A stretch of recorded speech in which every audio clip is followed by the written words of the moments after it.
Assalamualaikum, salam sejahtera untuk semua. Jumpa lagi dengan saya Haris di channel Misteri Verhal.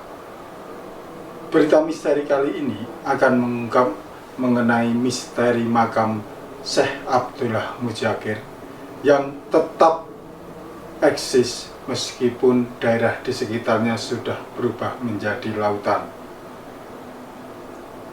Makam Syekh Abdullah Mujaqir terletak di kawasan Dukuh Tambak Sari, Desa Bedono, Kecamatan Sayung, Kabupaten Demak, Jawa Tengah. Syekh Mujaqir atau yang biasa dipanggil dengan Mbah Mujaqir adalah tokoh penyebar agama Islam di daerah Sayung, Demak. Sebagai seorang tokoh penyiar agama Islam, ia memiliki berbagai macam karomah atau keistimewaan.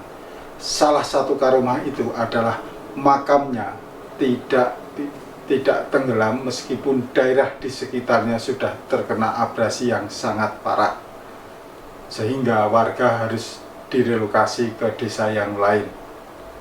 Bukan hanya makam Syekh Mujaqir yang tidak tenggelam, tapi makam istri dan anak-anaknya yang ada di sekitar situ juga tidak tenggelam terkikis oleh air laut. Siapa sebenarnya Syekh Abdullah Mujaqir dan bagaimana kiprahnya dalam penyebaran agama Islam di Demak dan sekitarnya? Simak tayangan ini sampai akhir dan jangan lupa bagikan kepada teman-teman yang lain. Namun sebelum membahas lebih dalam mengenai sosok Syekh Abdullah Mujaqir atau Mbah Mujaqir, saya ucapkan terima kasih kepada teman-teman semua yang terus mendukung channel Misteri Verhal dengan memberikan komentar, like, dan subscribe. Untuk kawan-kawan yang baru pertama kali mengunjungi channel ini atau baru saja menemukan channel Misteri Verhal, segera saja subscribe dan tekan tanda lonceng agar saat saya mengunggah konten baru teman-teman mendapatkan notifikasi. Tak lupa saya selalu mendoakan kepada teman-teman semua agar selalu sehat, bahagia, penuh berkah dan dimudahkan dalam segala urusannya. Amin amin ya robbal alamin. Sosok yang terkenal dengan sebutan Mbah Mujaqir ini diperkirakan lahir pada tahun 1878 Masehi atau tahun 1297 Hijriah. Ia lahir di Dusun Jago, Ringin Jajar, Kecamatan Meranggen. Lahir dari pasangan seorang ayah yang bernama Ibrahim Suro. Ibrahim Suro ini masih merupakan keturunan dari Pangeran Diponegoro. Sedangkan sang ibu adalah keturunan dari Mbah Sotib Ringin Jajar yang masih ada garis keturunan dari Sunan Bayat. Nama asli Mbah Mujaqir adalah Abdullah Mujaqir. Semasa remaja, ia rajin memperdalam ajaran Islam ke beberapa kiai di sejumlah daerah. Ia pertama kali mempelajari agama Islam di Nganjuk, Jawa Timur. Setelah itu, ia memperdalam ajaran Islam ke Semarang dan berguru kepada Mbah Soleh Darat. Ia mempelajari banyak hal, bukan hanya tentang tasawuf, tapi juga mempelajari ajaran dari agama-agama yang lain. Selain itu, Mbah Mujaqir juga berguru kepada Mbah As'ad Dukuan. Setelah dirasa mumpuni, maksudnya ilmu agamanya sudah mencukupi, Mbah Soleh Darat memerintahkan kepada Abdullah Mujaqir untuk kembali ke kampung halamannya dan menyebarkan agama Islam di daerahnya. Pada tahun 1900, Syekh Mujaqir tinggal dan menetap di Tambak Sari. Ketika menetap di Tambak Sari, ia sudah menikah dengan Mbah Murni. Ini istri pertama ya, kemudian dengan Latifah, istri kedua. Beberapa waktu setelah itu, ia kembali menikah dengan Mbah Nikmah dan Asmanah. Mbah Mujaqir atau Syekh Mujaqir ini memiliki total 25 anak. Mbah Mujaqir pertama kali membangun masjid di Dusun Kaligawe yang saat itu dihadiri langsung oleh Mbah Soleh Darat Semarang. Kemudian ia membangun masjid kedua di Dusun Dukuhan dan masjid ketiga berada di Tambak Sari. Masjid tersebut digunakan untuk menyebarkan agama Islam dan mengajak masyarakat untuk memeluk agama Islam yang saat itu sebagian besar masih memiliki kepercayaan kejawen atau abangan. Cara Syekh Mujaqir dalam menyebarkan agama Islam ini mudah dipahami, sehingga banyak masyarakat sekitar yang mau belajar tentang ajaran agama Islam. Ia membuka pengajian umum di Dukuhan di desa Kalisari setiap hari Ahad atau Minggu, dan muncullah pengajian dengan istilah Ahadan. Pengajian Ahadan ini kemudian diteruskan oleh anak cucu Syekh Mujaqir, yaitu Mbah Soleh, Mbah Haji Salim, dan Haji Mubasyar. Sekitar tahun 1900-an Syekh Mujaqir tinggal di Tambak Sari.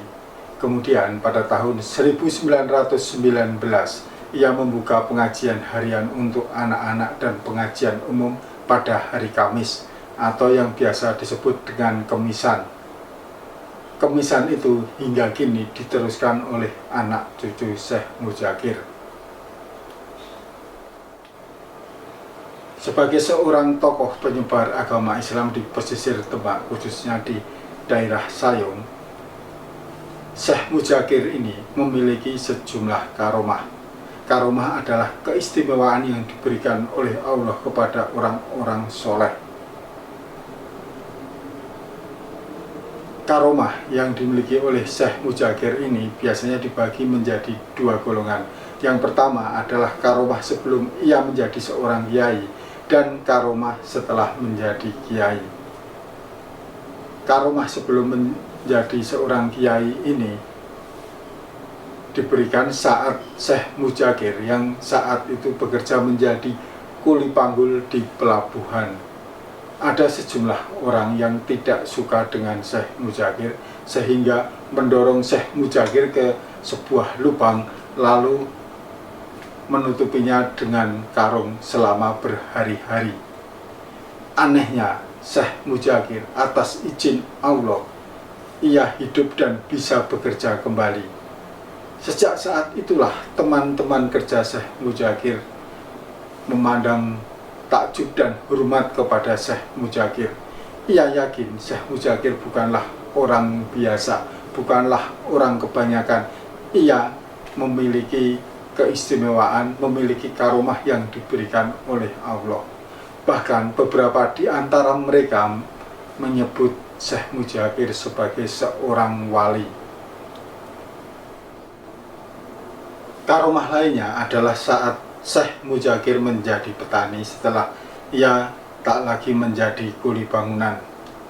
Sawah Syekh Mujaqir ini banyak dan luas.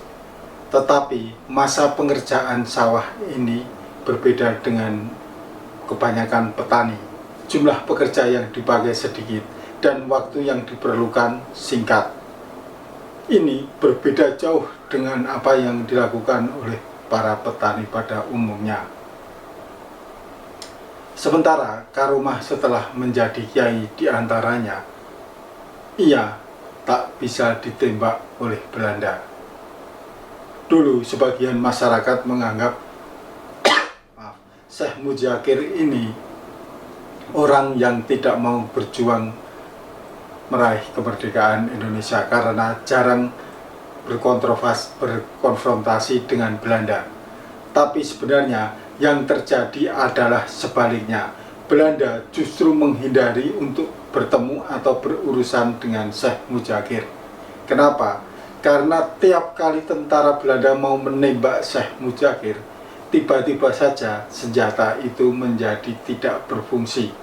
Tetapi ketika ia pergi dan menembak yang lain, senjata itu kembali berfungsi. Dan yang lebih menakutkan lagi, siapa saja yang mencoba menembak Syekh Muzakir, dalam beberapa hari kemudian ia akan meninggal dunia, entah dengan cara bagaimana. Hal inilah yang membuat para tentara Belanda enggan berurusan dengan Mbah Muzakir. Karomah lainnya adalah anak dan keturunan Mbah Muzakir ini hampir semuanya menjadi pemuka agama. Ia mampu mendirikan musola, masjid, dan bahkan ada yang mendirikan pondok pesantren. Mbah Muzakir memiliki 4 istri dan 25 anak serta cucu dan cicit yang sangat banyak, dan semuanya itu rata-rata menjadi pemuka agama. Kenapa ini bisa terjadi? Karena ini berkat karomah dari Allah Subhanahu wa Ta'ala, sehingga Syekh Muzakir sering disebut sebagai pencetak kiai-kiai muda. Mbah Muzakir wafat di Dusun Tambak Sari, Bedono, Sayung, Demak pada 13 September tahun 1950. Ia meninggal pada hari Selasa Pon jam 18.50 waktu Indonesia bagian Barat atau ba'da maghrib. Dalam penanggalan Jawa, dalam penanggalan Islam maksud saya, meninggal pada tanggal 30 Zulqa'dah tahun 1369 Hijriah.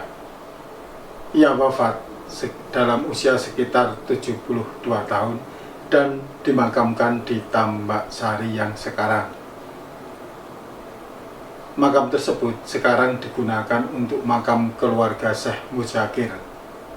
Selain makam tersebut, ada beberapa makam keluarga lain yang tersebar di berbagai daerah seperti makam di Jali, makam di Wonosalam, dan lain-lainnya.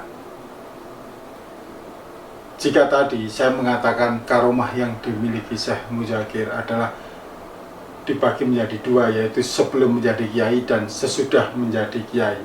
Tetapi ternyata setelah Syekh Muzakir meninggal dunia pun ia masih memiliki karomah. Apa karomah itu? Yaitu makam Syekh Muzakir ini tidak tenggelam, jadi seakan-akan mengapung di atas air laut. Padahal daerah di sekitarnya sudah terkena abrasi dan berubah menjadi pantai. Selain makam Syekh Muzakir, makam anak dan istrinya juga tidak tergerus oleh air laut. Makam Syekh Muzakir dan keluarganya ini kemudian dianggap keramat lantaran tidak tenggelam oleh air laut.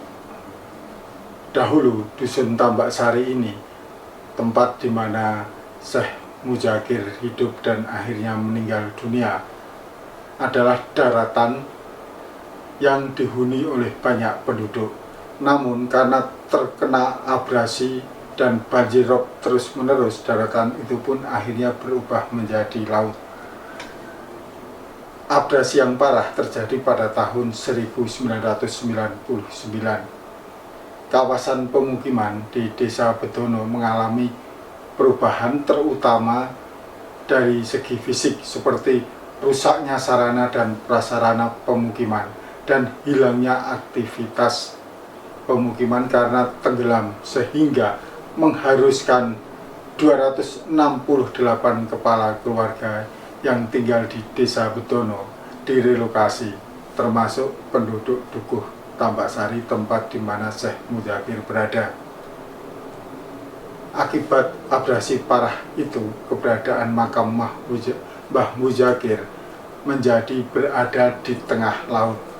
Peziarah yang akan berkunjung atau akan datang ke pemakaman harus berjalan sekitar 700 meter melewati jembatan kayu, atau bisa juga naik perahu dari pantai menuju ke komplek pemakaman. Berkembang mitos bahwa makam Syekh Abdullah Muzakir itu mengapung sehingga tidak akan pernah tenggelam walau pasang air laut tinggi. Hal tersebut diyakini oleh masyarakat karena keluhuran budi Syekh Mudzakkir saat ia masih hidup.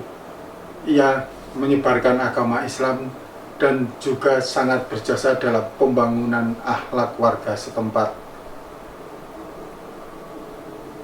Jika teman-teman ingin berkunjung ke pemakaman Syekh Mudzakkir ini, lokasinya sangat mudah dan strategis. Dari pusat kota Semarang jaraknya hanya sekitar 20 km dengan jarak tempuh 45 sampai 1 jam perjalanan. Makam keramat ini terletak hanya sekitar 20 meter arah utara Pulau Blekok. Pulau Blekok adalah daratan yang dulunya merupakan perkampungan warga. Namun akibat abrasi dan rob, kini daratan itu terkikis dan terpisah dari Desa Betono, Kecamatan Sayung, Kabupaten Demak.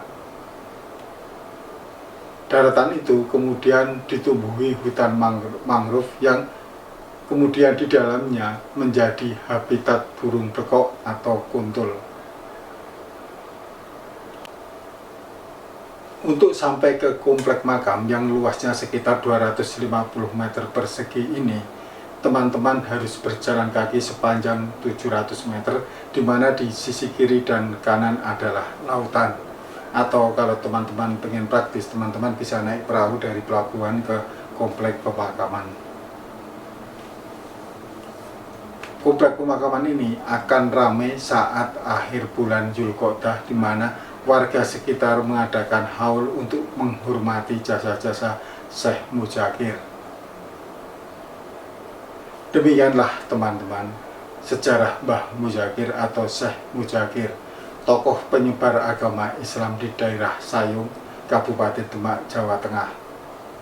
Semoga kita bisa belajar dari pengalaman Mbah Mudzakkir dalam mengamalkan ajaran agama Islam. Banyak hal positif yang bisa kita petik dari kisah Mbah Mudzakkir ini.